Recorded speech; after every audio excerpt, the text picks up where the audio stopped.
You ate the salad so you could earn the pizza, right? Stop it. That reward is the exact reason you're stuck. We need to talk about why you, and yes, I mean you, keep waiting for future you to fix your life.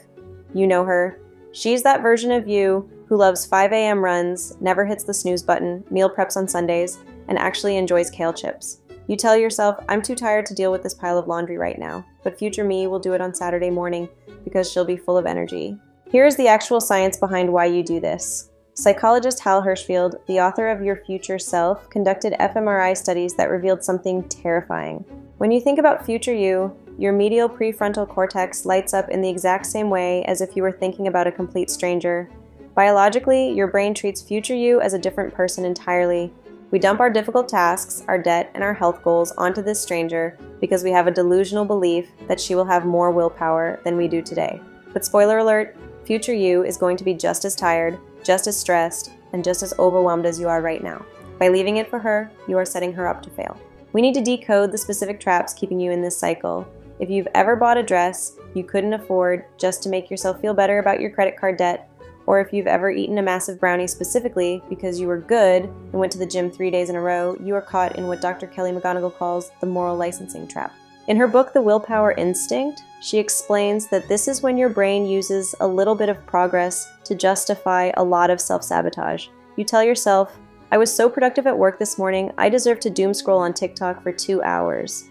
The problem is, you view your goals as a chore and your bad habits as the reward. As long as you treat self-sabotage as the prize for good behavior, you will never actually change. You have to stop looking at willpower as a personality trait and start looking at it as a biological resource. Researchers Roy Baumeister and John Tierney define this as ego depletion. Think of it like your phone battery. You only get one charge a day. You don't have a separate battery for work discipline and a separate battery for diet discipline. It is all drawn from the same limited resource. Every time you force yourself to smile at a coworker you find annoying, that costs battery. Every time you fight traffic, hold back an angry email, or decide what to wear in the morning, you are draining the tank. By the time 6 p.m. hits, your battery is in the red. This is why you always break your diet at night. It's not because you have no discipline, it's because you have biologically exhausted your prefrontal cortex. I want to do a little experiment. Based on Hersfield's research, let's introduce ourselves to that stranger. I want you to comment below with future me followed by one specific task you are promising to take off her plate this week. Are you going to meal prep? Are you going to pay that bill? Commit to it in the comments so the community can hold you accountable. I'll be pinning the best promises. Now, let's fix the most dangerous spiral of all. Dr. McGonigal identifies this as the what the hell effect. This is the moment you eat one cookie, break your diet rules, and immediately feel a wave of guilt. So you say to yourself, well, I already ruined the day, what the hell, I might as well eat the whole box. We see this with budgeting too. You overspend by $50, feel shameful, and then go spend another $200 because you feel like the month is already a wash. But here is what the research found. The trigger for eating the second cookie isn't the sugar, it's the shame. We feel bad, so we turn to the very thing that comforts us, food or shopping, to numb the bad feeling caused by the food or shopping. It's a loop. So how do we actually break this? First, you have to practice self-forgiveness. It sounds soft, but it's pure strategy. Shame drains your willpower battery further. Forgiveness stops the leak. If you eat the cookie, acknowledge it, enjoy it, and move on.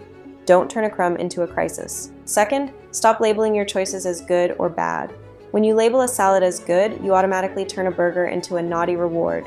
Food is fuel, not a moral compass. Stop waiting for the fantasy version of you to show up and save the day.